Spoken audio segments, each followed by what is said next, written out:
நேயர்களே, அனைவருக்கும் வணக்கம். நான் கணேஷ் பேசுகிறேன், சென்னையிலேருந்து ஜோதிடர் மற்றும் பிரச்சனைகர்த்தா.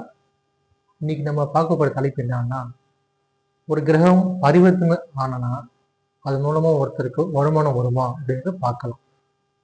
உதாரணத்துக்கு, ஒரு கிரகம் நீச்சம் அடைஞ்சிருக்குன்னு வச்சுக்கோங்க. அதுக்கு வீடு கொடுத்த கிரகமும் நீச்சம் அடைஞ்சிச்சுன்னா அந்த ஜாதகருக்கு நல்ல வருமானம் வரும். ஒரு நல்ல நிலைக்கு வரத்துக்கு வாய்ப்புகள் அதிகமாக இருக்கு. உதாரணத்துக்கு, கடகத்துல செவ்வாய் இருக்குன்னு வச்சுக்கோங்க, விருச்சிகத்துல சந்திரன் இருக்குன்னு வச்சுக்கோங்க. இப்போ செவ்வாய் கடகத்துல நீச்சும், விருச்சிகத்துல சந்திரன் நீச்சும், இது ரெண்டும் பரிவர்த்தனை ஆச்சுன்னா அந்த ஜாதகத்திற்கு நல்ல வருமானம் வரும். யார் மூலமா வரும் பார்த்தீங்கன்னா, தாயார் மூலமா வரலாம், இல்லை மாமியார் மூலமா வரலாம். இவங்க மூலமா உங்களுக்கு வருமானம் வந்துக்கிட்டே இருக்கும்.